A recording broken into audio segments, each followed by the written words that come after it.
Allez, on accueille notre deuxième pitcher du jour, Baptiste Gamblin, cofondateur de Pimster, plateforme de digitalisation des modes d'emploi. Bonsoir Baptiste, vous avez 1 minute 30 pour pitcher devant Fred et Eric. On va débriefer ensuite votre passage. Mais d'abord, c'est à vous, top chrono. Parfait.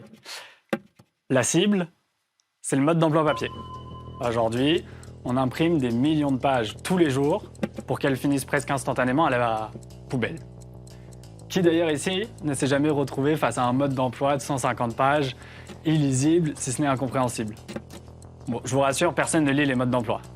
La réalité, c'est que les consommateurs n'utilisent en moyenne que 10% des fonctionnalités de leurs produits.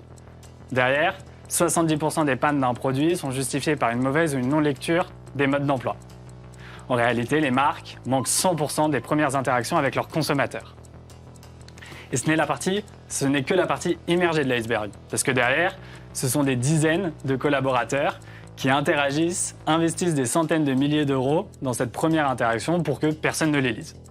C'est la raison pour laquelle on a lancé Pimster en 2021. Aujourd'hui, avec Pimster, on aide les marques à créer du lien avec leurs consommateurs. Concrètement, des marques comme le groupe Brandt, Petzl ou Focal viennent dématérialiser leurs notices et à partir de Pimster, donc par exemple un QR code, elles peuvent guider les consommateurs dans la vie de leurs produits, de la prise en main jusqu'à la seconde vie. Aujourd'hui, en moins d'1 an, on a déployé notre solution dans 150 pays. On aide des milliers de consommateurs tous les jours dans l'utilisation de leurs produits. Et on considère encore que ce n'est que le début de notre aventure, parce que derrière, le mode d'emploi, c'est la clé de la durabilité des produits. C'est la clé de la relation client. Et en somme, c'est un moyen pour les entreprises de tendre vers une croissance qui tend vers le mieux plutôt que le plus. Merci beaucoup, Baptiste Gamblin, cofondateur de Pimster. Fred, on commence avec toi et tes questions. Alors, on voit qu'il y a une volonté aussi un petit peu d'enlever tout le papier qui va dans le bon sens. Est-ce que vous parlez également de la seconde vie, justement, des objets dans vos manuels, dans les modes d'emploi, justement? Est-ce que c'est un sujet qui est abordé ou pas?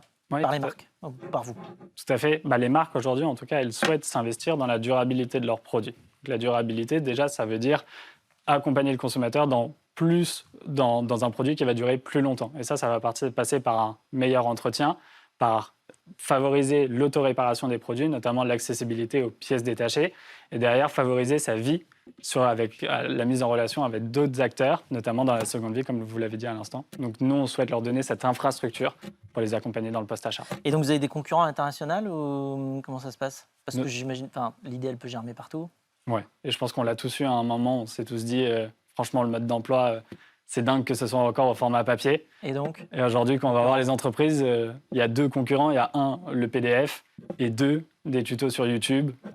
Qui sont il n'y a pas de concurrents? Si, évidemment, il y a d'autres concurrents. En Espagne, aux États-Unis Si, il y en a dans tous les pays, et c'est la raison aussi pour laquelle on accélère, qui ont des positionnements différents, soit sur de la 3D. Par contre, on est les seuls à avoir ce positionnement vers la durabilité des produits. Et les gens regardent plus les vidéos qu'ils ne lisent les manuels. Comment ça se passe? Est-ce qu'au niveau satisfaction utilisateur, vous êtes au-dessus de ce qui existait en version manuel papier? Ou est-ce qu'il y a des gens qui disent j'aurais préféré quand même avoir un manuel papier? Oui, il y en aura toujours qui n'aiment pas vraiment la transition.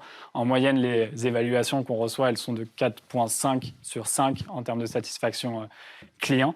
Et oui, derrière, effectivement, il y a, en fait, à partir du parcours qu'on va créer en fonction des vidéos, par exemple, de temps en temps des stories, des astuces et conseils, là, on va favoriser le parcours en fonction de la vie du produit. Donc, on va lui partager, par exemple, du contenu de prise en main sur la première interaction et de réparabilité sur la 10e, etc. Eric, est-ce que tu as des remarques à faire sur le pitch? Oui. C'est ton moment. Salut. Salut, Eric. Bon, c'est énervant parce que tu prends la lumière, donc déjà, on voit que toi, alors je sais qu'il y en a beaucoup ici, mais tu la prends très très bien. Ça vibre. Ça marche. Mais je pense que tu es là, comme il y a un mec dans une série qui disait « c'est là, ça devrait être là ». Et je pense que ça pourrait être là. Pourquoi? Parce que tu montres la cible, et d'ailleurs, Stéphanie a dit, tu t'occupes de la digitalisation des modes d'emploi, etc. Sauf que je crois comprendre que tu fais du B2B2C, business to business to consumer, et tu nous parles de la problématique consumer, alors que j'entends une pépite à l'intérieur, à un moment donné, j'ai entendu, on crée du lien avec les consommateurs. Et suite aux questions que Fred tu as posé, tu as dit les entreprises peuvent mettre des tutos, des choses, etc. Et donc créer du lien avec les consommateurs. Il y avait l'avant-vente qui crée de la vente, mais il y a l'après-vente qui soudain crée une expérience qui va pouvoir amener beaucoup plus de ventes. Et moi, j'ai l'impression que tu as choisi un scénario narratif qui est l'héritage de comment s'est passée la boîte au démarrage. C'est-à-dire que je pense que vous avez eu l'idée de pointer du doigt, de dire les modes d'emploi, le papier, c'est fini. D'ailleurs, c'est la question qui n'a pas eu, machin. Et puis, chemin faisant, vous vous êtes rendu compte que c'était vachement mieux que ça, ce que vous étiez en train de faire. Ce que vous êtes en train de faire, c'est de donner l'opportunité aux boîtes d'exister dans l'après-vente sur le monde digital. Mais ça, c'est là, ça. Mais moi, c'est ça que je voulais entendre. Je trouve que c'est extraordinaire comme boîte ce que vous êtes en train de créer. Et je dis que ce pitch, il n'est pas à la hauteur de la boîte que vous êtes en train de monter. Il est bien, il a un peu plus que la moyenne, mais je pense que tu t'es trompé de stratégie parce que tu as toujours l'héritage de comment vous l'avez monté. Et je pense qu'il faudrait maintenant aller montrer à ceux qui t'écoutent ce que tu es en train d'inventer avec tes associés, qui est un truc formidable.